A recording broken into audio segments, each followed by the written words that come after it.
Eu acho que revela a desfaçatez de Donald Trump e revela algum desespero. Porque, na verdade, o Estreito de Hormuz está fechado pela responsabilidade, em primeiro lugar, de Donald Trump quando decidiu atacar com Israel o Irão. Até lá estava aberto. E depois, este jogo contínuo de ameaças só favorece a estratégia do Irão. Porque, como dizia há pouco, o Irão não tem que disparar tiro nenhum contra nenhum navio. Não tem que colocar minas, como aliás Donald Trump diz.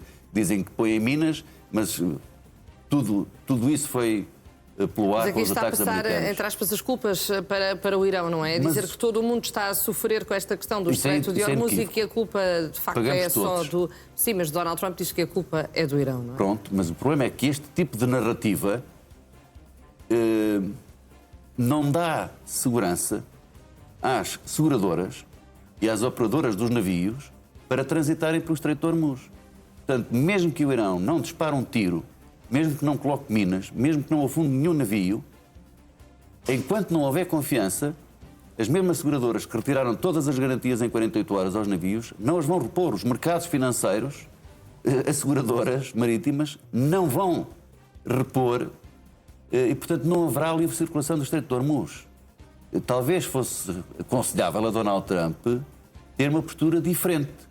Dizer que as negociações estão a seguir, dizer que o Irão se comprometeu, porque mesmo que o Irão diga que o Estreito de Hormuz está aberto, isto não se traduz automaticamente em navios a começarem a circular em muito maior quantidade, se a percepção dos mercados e das seguradoras for de que, apesar de tudo, os Estados Unidos ainda poderão fazer alguma coisa.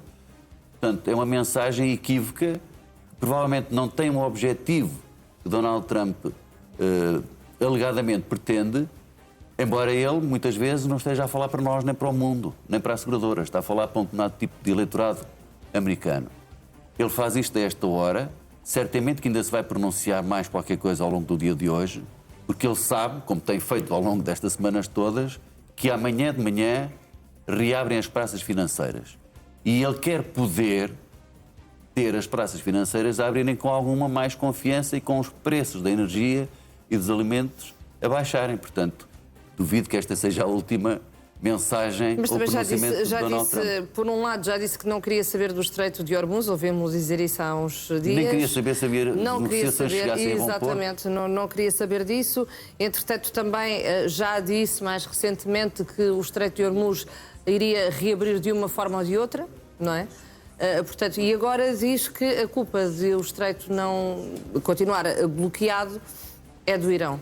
Portanto, há aqui muitas incoerências ou é tudo propositado, professor? Não, isto é propositado, é que ele não faz isto sem querer. Agora, não obedece, é um objetivo claro, nem é uma estratégia óbvia.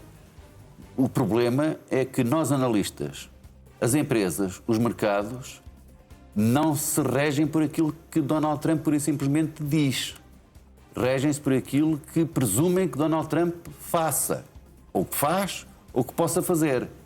E, portanto, o peso da palavra do Presidente dos Estados Unidos, como ele diz tudo e o seu contrário, num curto espaço de tempo, já não tem a influência que poderia ter. Ele bem tenta, e em parte consegue, manter a iniciativa da narrativa. Isso Donald Trump recuperou a partir do momento em que escalou a ameaça para o Irão e depois introduz o fator acordo de cessar-fogo. Portanto, tenta manter sempre, à boa maneira do show televisivo que Donald Trump gosta de fazer, a liderança na narrativa para que outros que o apoiam, generalmente dentro dos Estados Unidos, repliquem aquilo que ele vai dizendo, desde a vitória absoluta, ganhos máximos para os Estados Unidos. Mas eu temo que este tipo de mensagem tenha um efeito perverso e até contrário aos interesses dos Estados Unidos nesta fase. Porque, de facto, os Estados Unidos, começar por Donald Trump, têm todo o interesse em que o Estreito abra, em reduzir esse capital, esse trunfo negocial que o Irão efetivamente tem. Ora, isto não é reduzir essa margem negocial que o Irão tem, essa influência, esse asset que o Irão passou a ter. Pelo contrário, é dar ainda mais peso àquilo que o Irão agora percebe é uma verdadeira arma atómica que tem nas suas mãos. Mas nesta publicação, Donald Trump diz também que Os Estados Unidos vão tentar também eles bloquear todos os navios que tentem eventualmente passar pelo Estreito de Hormuz, depois até anunciam um bloqueio, na verdade, ou seja, um bloqueio por cima de um bloqueio. Isso tinha aparecido já hoje de manhã, embora seja, não foi Donald Trump a dizer, era por via indireta, que a administração Trump e o próprio Donald Trump estava a ponderar um bloqueio naval ao Irão. Bom, mas Exatamente. Mais uma vez estamos perante uma narrativa que presumivelmente é para pressionar o Irão, mas na verdade o que faz é criar desconforto e incerteza nos mercados, nas seguradoras, nas empresas de transporte marítimo. Porque ameaçar um bloqueio naval ao Irão por cima de um bloqueio virtual do Estreito de Hormuz, bem, o que é que isto contribui para nós termos uma solução? Mas Donald Trump tem certamente informações sobre o que aconteceu nestas horas de negociação em Islamabad que nós não temos. E ainda não são públicas, nem saberemos quando serão. Mas isto faz parte da lógica de atuação de Donald Trump. Em plenas negociações, ele ameaçou o Irão. Em plenas negociações, ele desvalorizou o resultado. Não interessava se o Estreito abria ou não abria. Não interessava se haveria acordo ou não haveria acordo, porque já ganhámos. Portanto, exatamente. Donald Trump faz Independentemente do que sempre... aconteça, os Estados Unidos já saíram vencedores, de acordo com Donald Trump. Mas esta questão também das minas, qual é a necessidade agora de Donald Trump recuperar esta temática de o Irão ter colocado minas no Estreito de Hormuz? Há aqui informação completamente contraditória, porque Donald Trump chegou a dizer que navios americanos tinham cruzado o Estreito em segurança, que não havia problema. O Irão veio desmentir. O Irão veio desmentir. Depois, Donald Trump acusou o Irão de ter posto minas. O Irão disse que não. Depois é o Irão a deixar cair a suspeita de que se calhar haveria algumas minas que eles é que sabiam onde estavam. Como para dizer, até por aí nós controlamos onde é que podem passar. Donald Trump disse que os Estados Unidos estavam a desminar o Estreito de Hormuz, mas entretanto disse que tinha destruído todas as capacidades do Irão para colocar minas no Estreito de Hormuz. Portanto, mas depois também já havia minas que supostamente não sabiam onde é que estavam, não é? É a confusão total, porque nós temos informações contraditórias, não é só contraditórias entre cada uma das partes, é cada uma das partes a dizer coisas opostas a propósito da questão das minas. Mas a possibilidade de haver minas e a possibilidade de haver minas que ninguém sabe ao certo onde estão, o que é que isto contribui para a segurança de navios transitarem pelo Estreito de Hormuz? Pelo contrário.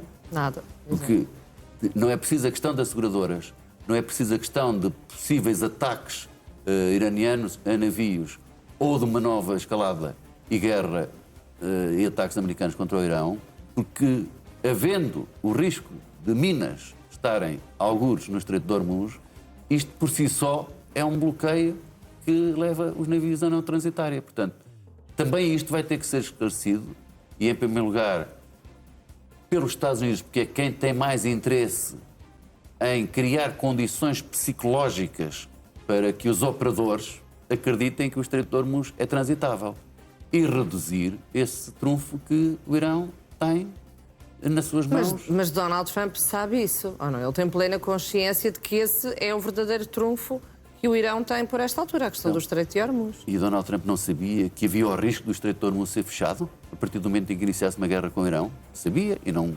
hesitou em fazê-lo. Não saberia que haveria a possibilidade, pelo menos, do regime sobreviver a bombardeamentos e ataques? E não hesitou em fazê-lo.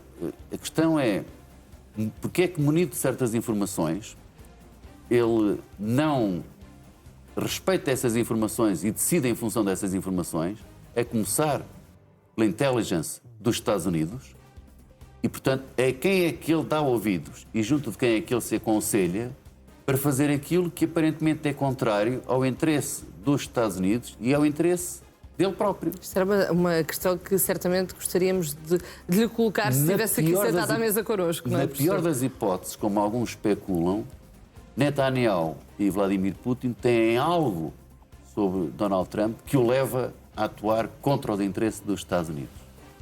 Na melhor das hipóteses... Alguma ameaça?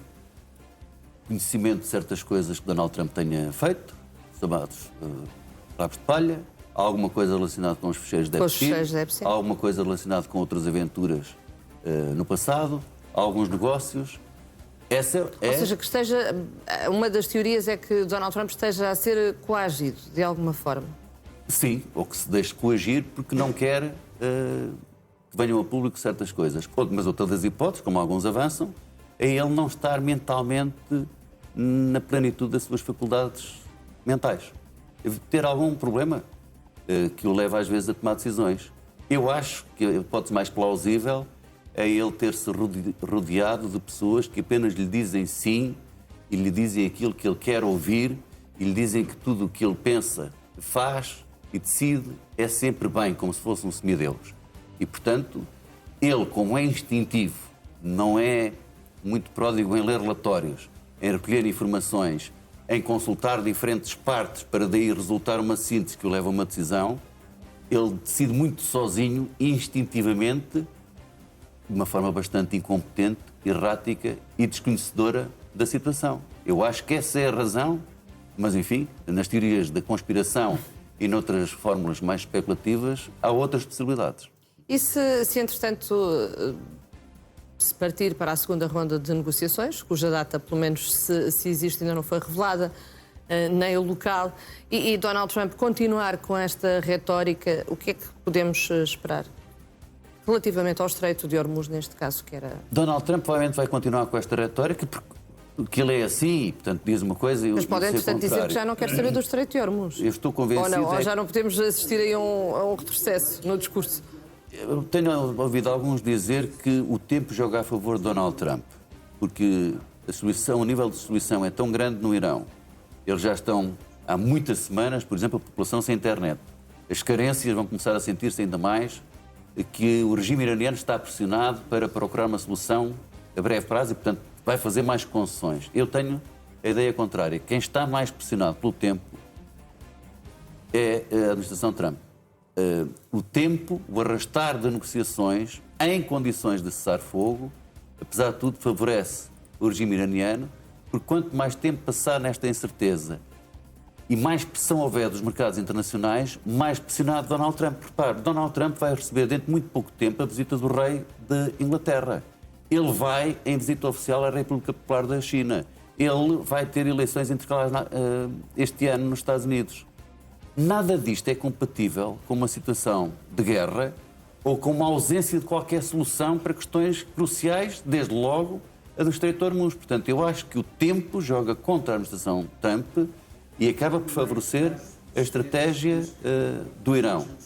Mas, enfim, nestes processos nós nenhum de nós tem controle. Nunca sabemos muito bem o que é que podemos e é esperar. difícil as partes terem controle total sobre o que aí vem. Professor Luís Tomé, muito obrigada pela análise e um bom domingo. Eu que agradeço.